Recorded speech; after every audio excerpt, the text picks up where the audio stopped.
Complicated రోల్ని అంతే ఎఫర్ట్లెస్గా చేయగల wonderful actor Srikanth గారి మాటలు ఇప్పుడు మనం వినేద్దాము. రిక్వెస్టింగ్ శ్రీకాంత్ గారు టు ప్లీజ్ స్పీక్. అందరికీ నమస్కారం. మీడియా మిత్రులకి ఇక్కడ విచ్చేసిన మీ అందరికీ నమస్కారం. ఫస్ట్ ఆఫ్ ఆల్ ఈ సినిమాని విజయవంతం చేసిన ప్రేక్షకులందరికీ థ్యాంక్స్ చెప్పుకుంటున్నాం. ఎందుకంటే నిన్నటి నుంచి నేను నిజంగా చెప్పాలంటే నేను సినిమా చూడలేదు, కానీ ఆల్రెడీ డబ్బింగ్లో ఆల్మోస్ట్ అంతా చూసేసాం. బట్ నిన్నటి నుంచి వచ్చిన ఫస్ట్ నాకు మీడియా మిత్రుల ద్వారా ఈ సినిమా ఇంత బాగుందని ఎప్పుడు చెప్తూ ఉంటారు నాకు. అలాగే పొద్దు నుంచి ఈవినింగ్ వరకు అన్ని ఏరియాల నుంచి నాకు ఫోన్లు రావడం, డిస్ట్రిబ్యూటర్లు ఫోన్ చేయడం నిజంగా చాలా చాలా హ్యాపీగా ఉంది. ఫస్ట్ ఆఫ్ ఆల్ ప్రొడ్యూసర్స్కి, డైరెక్టర్స్కి అందరికీ కూడా కంగ్రాట్స్ చెప్తున్నాను. Thank you. ఈ సినిమాలో నాది కూడా ఒక మంచి క్యారెక్టర్ నేను కూడా చేసినందుకు చాలా సంతోషంగా ఉంది. ఫస్ట్ ఆఫ్ ఆల్ డైరెక్టర్ నిజంగా చాలా ఎక్స్పీరియన్స్ ఉన్న డైరెక్టర్ లాగా దీన్ని డీల్ చేయడం అంటే ఇటువంటి సబ్జెక్ట్ని చాలా, ఎందుకంటే కత్తి మీద స్వామిలాగా ఉంటుంది. ఇది ఒక పక్కన ఎమోషన్ పండించాలి, ఒక పక్కన కమర్షియల్గా తీసుకెళ్ళాలి. ఇది చాలా డేరింగ్ స్టెప్ ఒక రకంగా. అటువంటిది ప్రదీప్ ఈ సినిమాని డీల్ చేసిన విధానం చాలా అద్భుతంగా ఉంది.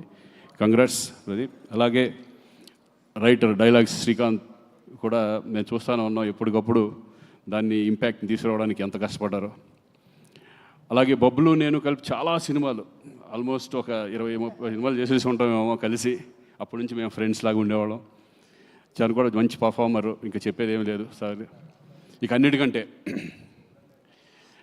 మేము ఎప్పుడు ఎన్ని సినిమాలు, ఎన్ని సాంగ్స్ చిరంజీవి గారితో కానీ, బాలకృష్ణ గారితో కానీ మేము చదువుకున్న రోజుల్లో ఎన్ని మూమెంట్స్, సాంగ్స్ కానీ మేము చూసి ఆ సినిమాలు చూసి మేము అంత ఎంజాయ్ చేసేవాళ్ళం.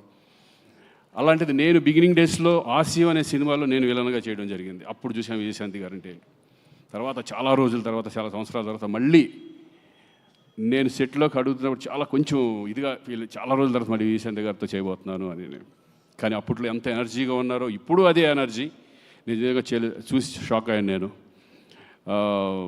అందరితో సరదాగా మాట్లాడడం, ఆ రెస్పెక్ట్ కానీ ఇది కానీ, ఆవిడికి అందరూ ఇచ్చే రెస్పెక్ట్ కానీ, నిజంగా ఆ సినిమాలో చేస్తున్నంతసేపు ఒక వైబ్, మంచి పాజిటివ్ వైబ్ ఉండేది మా అందరికీ.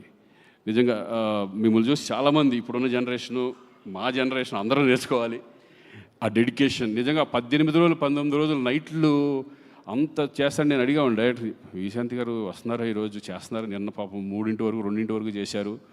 ఎందుకంటే మాకే చాలా ఇబ్బందిగా ఉంటుంది అన్ని రోజులు కంటిన్యూ చేయాలంటే.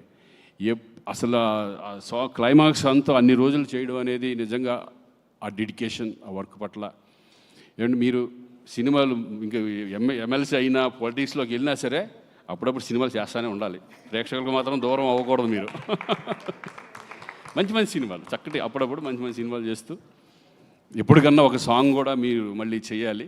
చూద్దాం ఏదో సరదాగా మళ్ళీ. సో థ్యాంక్ యూ అండి. మీతో కలిసి నేను కూడా దీంట్లో షేర్ చేసుకున్నందుకు, స్క్రీన్ షేర్ చేసుకున్నందుకు చాలా సంతోషంగా ఉంది. ఎస్పెషల్లీ ఇంకా కళ్యాణ్, ఇంకా ఆయన గురించి ఏం చెప్తాను, నాకు అంతకుముందు తెలుసు, కానీ ఫస్ట్ టైం నేను ఆయనతో కలిసి యాక్ట్ చేయడం. చాలాసార్లు కలిసే మధ్యలో. బట్ ఈయన గురించి ఒకటి చెప్పాలి, చాలా down to earth person. Seniors అంటే ఎంత రెస్పెక్ట్. నిజంగా ఈ సినిమాలో అమ్మ అమ్మ అంటూ విజయశాంతి గారు వచ్చినప్పటి నుంచి ఆ పిలుస్తాడు. నిజంగా వైబ్ అంతా సినిమాలో కనపడుతుంది. నిజంగా తల్లి కొడుకులు యాక్ట్ చేశారు అన్నంత ఫీల్లో వీళ్ళిద్దరూ, అంత రెస్పెక్ట్గా, అంత అమ్మ అని ఫీలింగ్తో, అందరితో గౌరవంతో, అందరితో రెస్పెక్ట్గా మాట్లాడడం. కళ్యాణ్ నిజంగా హ్యాట్స్ ఆఫ్. అదొకటే కాదు, ఈ సినిమా మీద ఆయనకి ప్రతి క్యారెక్టర్ మీద కానీ, ప్రతి సీన్ మీద ఆయన పెట్టే ఎఫర్ట్.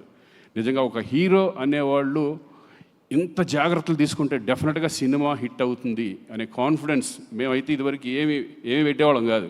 డైరెక్టర్ నమ్మేసి డైరెక్టర్ ఏం చెప్తే అది చేసేవాళ్ళం, ఏం అడిగేవాళ్ళం కాదు. కానీ డైరెక్టర్కి రెస్పెక్ట్ ఇస్తూ, డైరెక్టర్స్ని వాళ్ళ ఇది తీసుకుంటూ, కొన్ని సజెషన్స్ ఇస్తూ, ఎక్స్పీరియన్స్ ఆ సజెషన్స్ కూడా ఇంత కష్టపడి ఈరోజు ఒక మంచి కమర్షియల్ సినిమా. నేను అన్ని సినిమాలు చూశాను కళ్యాణ్, అతను ఒకటే కానీ, ఈ ఫిల్మ్ బింబిసారా కానీ, చాలా మంచి మంచి సినిమాలు. ఆయన సినిమాలు ఎన్టీఆర్ బ్యానర్ నుంచి ఎన్టీఆర్స్లో వస్తున్నాయంటేనే డెఫినెట్గా ఆ సబ్జెక్ట్ చాలా పవర్ఫుల్ సబ్జెక్ట్ అయి ఉంటుంది. అంతకుముందు దేవరాలో, ఎన్టీఆర్ఎస్ బ్యానర్లో నేను దేవరాలో చేయడం కూడా జరిగింది.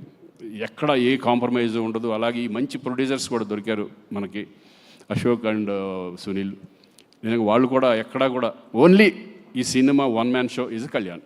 ఆయన్ని నమ్మేశారు. ఆయన నమ్మి ఈ సినిమాని ఇంత గ్రాండియర్గా ఎక్కడ కాంప్రమైజ్ అవ్వకుండా తీసినందుకు వాళ్ళు కూడా సార్ కంగ్రాచులేషన్స్. మీరు మంచి ఎఫర్ట్ పెట్టి ఇది ఇంకా ఎన్నో సినిమాలు చేయాలని మనస్ఫూర్తిగా కోరుకుంటున్నాను. Thank you very much. All the best. Thank you Srikanth గారు, థ్యాంక్ యూ సో మచ్.